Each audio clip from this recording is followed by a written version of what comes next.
caso que está en debate a partir del último fallo de la Corte Suprema vinculado a si se aplicaba o no el 2x1 a un ex represor de la última dictadura, arranca en el momento en el cual se enjuicia a las juntas todo un proceso con cómo se juzgan los delitos cometidos durante la última dictadura militar. Entonces, por eso se nos ocurrió volver al punto de origen y tenemos hoy tres grandes periodistas.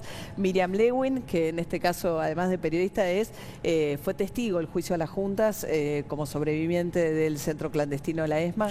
De la ESMA y de Virrey Ceballos, que actualmente también es espacio para la memoria, como la ESMA. ¿Ah, sí? Era un centro clandestino de detención ubicado a 2 cuadras del Departamento Central de Policía, que da cuenta de la zona liberada, en pleno centro de la capital y que dependía, se supo después, del Servicio de Inteligencia de la Fuerza Aérea. Mirá.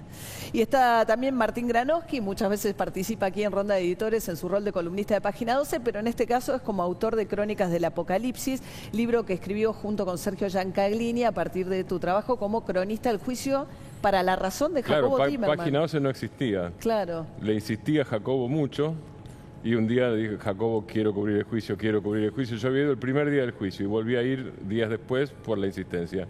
Y Timerman me dijo, está bien, no le quedó más remedio.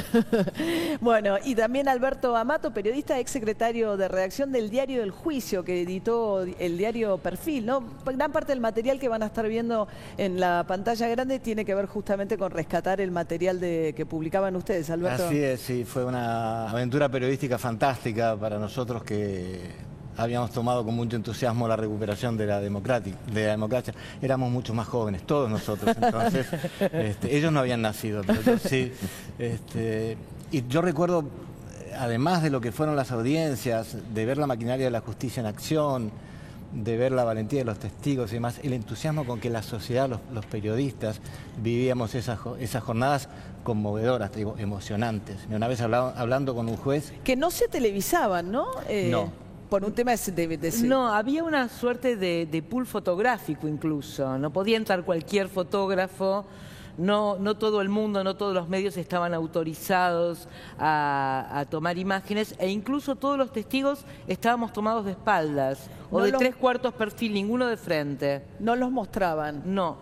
La decisión de no transmitir por televisión las audiencias fue política, fue el presidente Alfonsín, porque en realidad nadie sabe qué hubiera pasado si todos los testimonios hubieran sido públicos. Yo creo que soy periodista, creo que la verdad siempre ayuda al crecimiento de la sociedad. Hubiera sido mejor televisarlas con audio y todo, pero en aquel momento hubo como una especie de decisión de pudor, digamos, y de decisión política, es decir, si se conocen todos los testimonios va a ser muy grave.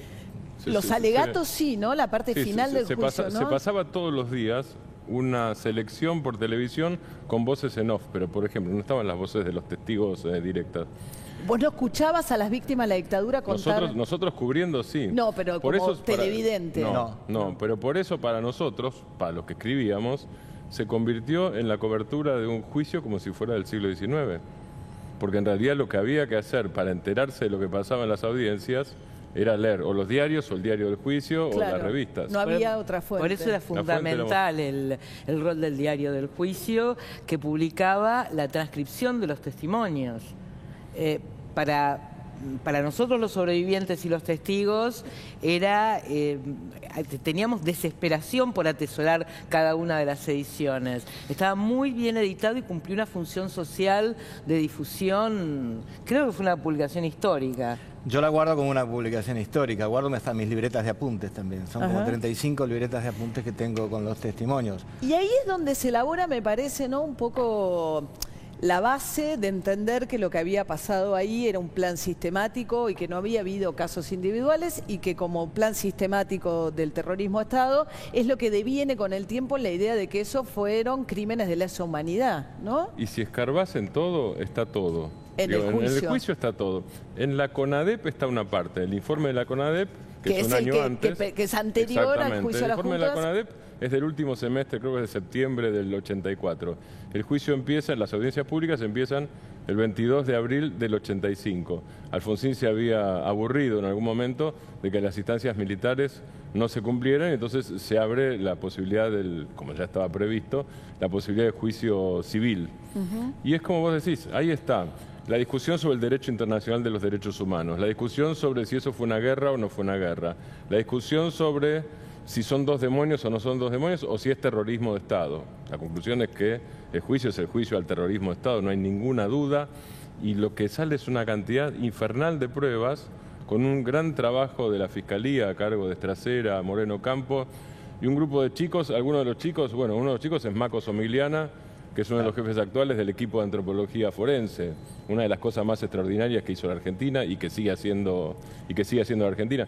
Ese equipo trabajó sobre la base de casos y logró probar culpabilidad de los jefes de las juntas y de las juntas, que era la teoría de la Fiscalía, en 700 casos que alcanzaban, por ejemplo, para la perpetua de Videla. Claro, había que Macera, probar la había que responsabilidad de las cúpulas que, exactamente. ¿no? Sí. Que Y realmente el escenario para los testigos, voy a hablar desde mi rol de testigo, no desde mi rol de periodista, porque en ese momento, te comentaba fuera de cámara, trabajaba en una revista para chicos de jardín de infantes. O sea, me parece que era tan majestuoso el escenario, los jueces sobre esa tarima, el vitral atrás, a las espaldas los excomandantes. ¿Que presenciaron todo el juicio? No estuvieron en todo el juicio. Pero en la primera audiencia, Sí. en la del alegato final del doctor Estracera, y no recuerdo si en la sentencia. Y estuvieron en algún caso, en Sí. algunos casos estaban cuando actuaron sus defensores también. Claro. Y algunos ejercieron su propia defensa, caso Macera, que es para el estudio del mesianismo y el fascismo, su alegato. Sí. Vale, vale la pena leerlo y verlo. Es interesante En ese volver, sentido. ¿no? A ese punto, Sí. porque yo pensaba con toda esta discusión ahora que muchas de las discusiones estaban ahí, ¿no? Y se dieron ahí. Vos decías como víctima, Miriam, que... Bueno, para mí fue un punto de inflexión, a pesar de que a partir de mi vuelta al país ya había empezado a declarar en causas individuales que tenían que ver con robo de bebés, etcétera, siempre era en audiencias en juzgados. En alguna ocasión me tocó declarar en frente de un abogado, de un represor, pero el hecho de estar allí, ¿no? Y Claro. la dimensión, el espacio y la conciencia de que era un juicio histórico, porque ni siquiera en Nuremberg se había llegado a tanto. Claro. Ahora, Alberto, cuando escuchás este debate estas semanas, ¿decís todas estas cosas ya las discutimos o no? Todas esas cosas ya las sabíamos. No se deberían volver a discutir. Con todo respeto, el fallo de la Corte me parece una insensatez total. No deberíamos estar discutiendo lo que ya está resuelto. Hemos hablado mucho en estos días sobre la aplicación del Estado puro de derecho. Siempre que en la Argentina se aplica el Estado puro de derecho, porque se defiende una insensatez. Recién Miriam hablaba de Nuremberg. Nuremberg instaló en la sociedad mundial un nuevo sistema de juicio. ¿Vos sabés por qué le hacen juicio a los jerarcas nazis? Porque habían declarado una guerra contra el derecho internacional. Es decir, muchachos, a la guerra vamos todos, pero con ciertos límites. Estos tipos sepan el holocausto, eso vino agregado a ese tipo de cosas. Déjame decir algo más. Entre todos los ejecutados, que no fueron muchos, fueron 15, 12, no recuerdo bien, había un señor que se llamaba Julius Streicher.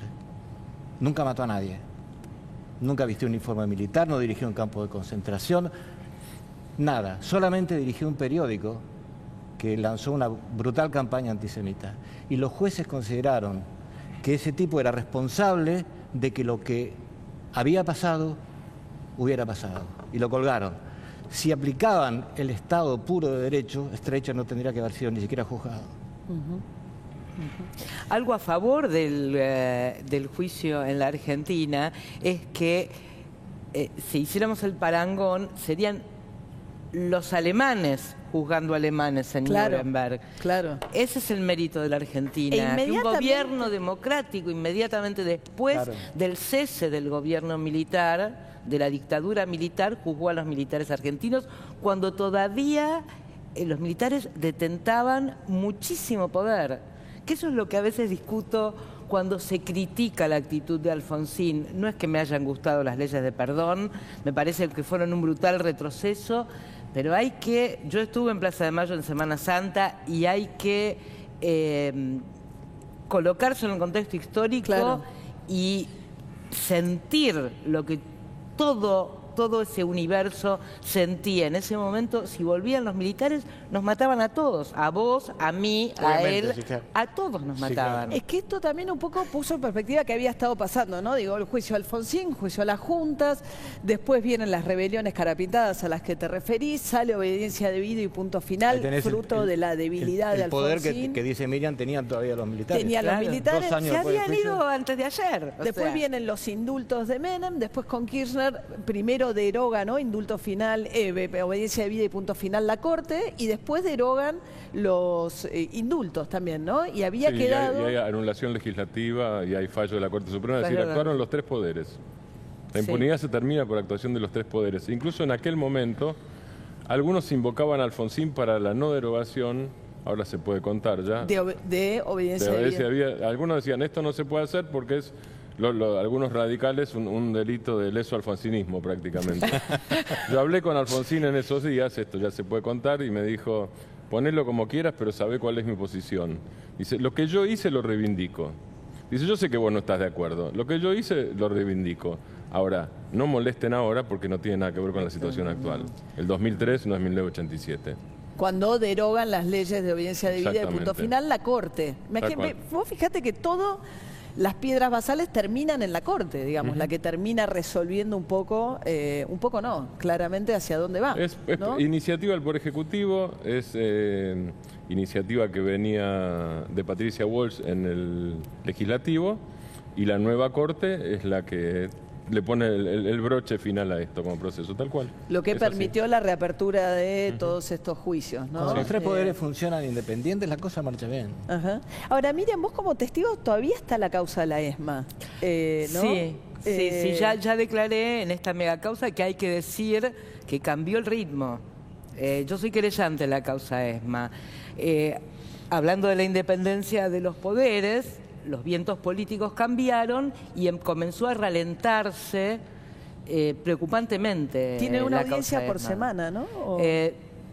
Antes cualquier recurso, cualquier chicana presentada por los defensores de los represores era rechazada.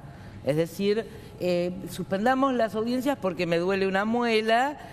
No, continúan las audiencias. Vaya al Hospital Naval y arréglese la caries. Ahora, no, bueno, vamos a analizar, suspendamos.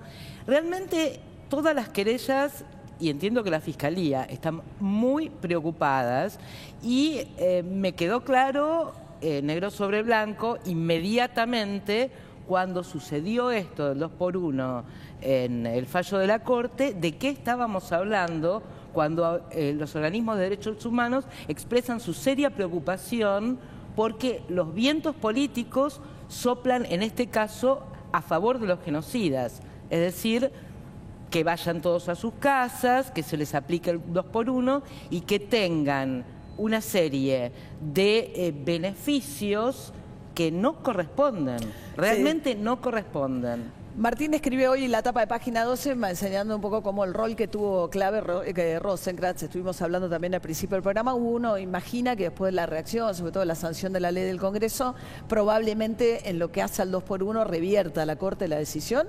Alguno de los 3 votos tiene que cambiar para que eso ocurra. Uno imagina, sí. Uno imagina, pero uno no está seguro al mismo tiempo. Elena Hayton, ¿decís? Sí, puede ser. Veremos qué pasa. Yo no quiero hacer futurología, veremos qué pasa. Lo que hay es una decisión muy clara en relación con lo que decía Miriam recién, me parece. Yo no sé si Macri planificó o no planificó el 2x1. Yo no lo sé, o sea, no tengo ninguna prueba de esto, prueba periodística, digo.